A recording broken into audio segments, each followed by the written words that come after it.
And welcome back to Hannity. Now, the Justice Department announced earlier today that they are launching an investigation into the Ferguson Police Department after the shooting death of Michael Brown. But shouldn't they also be focusing on the serious issue of homegrown terrorism right here on American soil?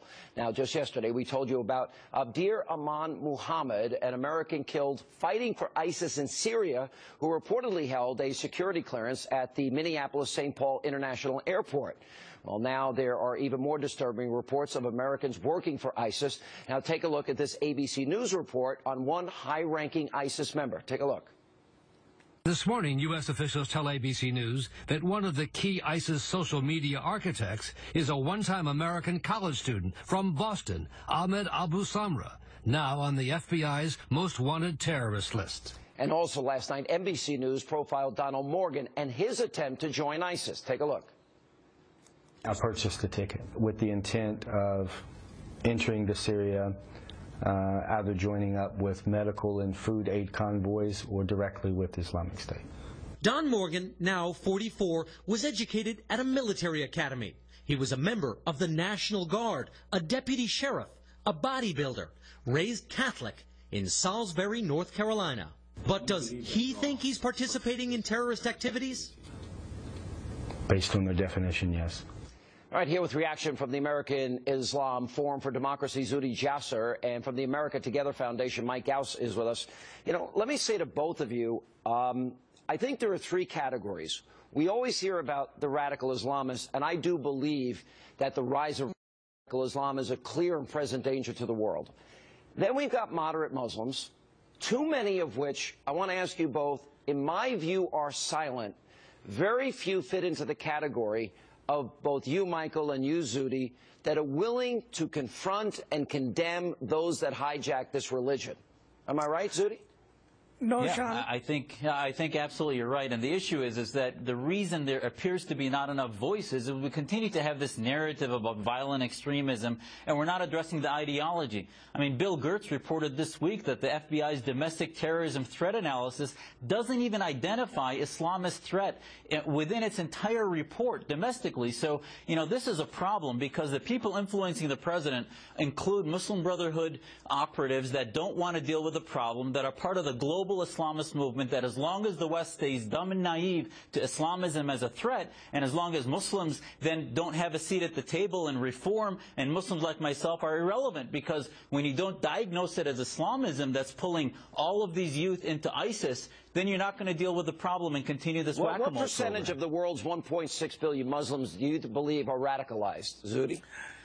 Well, I think militant-wise, it's 5 to 10%, but ideologically, that are nonviolent, but feeding this ideology of Islamo-patriotism against the West, I think it's 20, 30%, and we need to better study that. And what about, and the moderate voices that are silent, Michael, there are many of them. Is it because they fear the repercussions if they dare to speak out against those hijacking the religion? Sean, moderate Muslims are speaking boldly. Not in big numbers, Michael. I hate to tell you, you are the exception. Zuhdi, what do you think? Exception or the rule?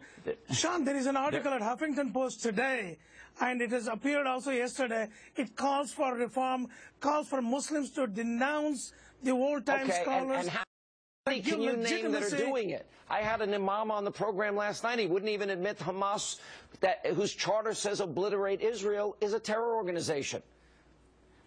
Well, let's talk about the moderate Muslims speaking out. There are plenty of Muslims speaking out. I think if the media gives them an opportunity, there is enough voices. Come on. I get a lot of calls. Yes, Sean, I get a lot of calls. Mike, you're anesthetizing the world to the problem, including Muslims. The reason they don't think there's a voice, is because you're not acknowledging that we have a problem in our leadership that's in denial and says, well, let's just denounce terrorism, but let's not denounce the Islamic State that's perpetrated by almost every Islamic majority country, carries most of the ideology that ISIS is basically doing frontally in front of the world.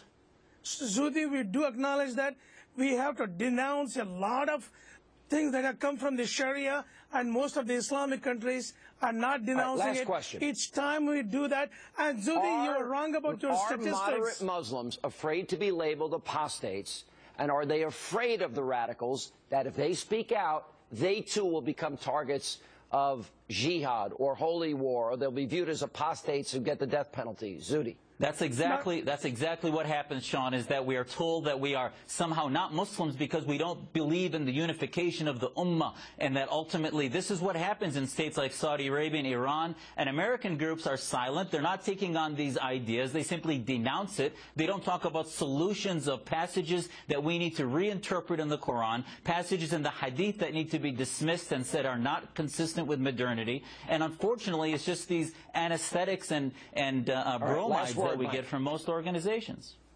Zudi, there is an article in Huffington Post last week that calls for exactly what you're talking about. Huffington Post, Mike, with all due respect. I mean, that's hardly the vast majority of moderate Muslims speaking out against radicalism.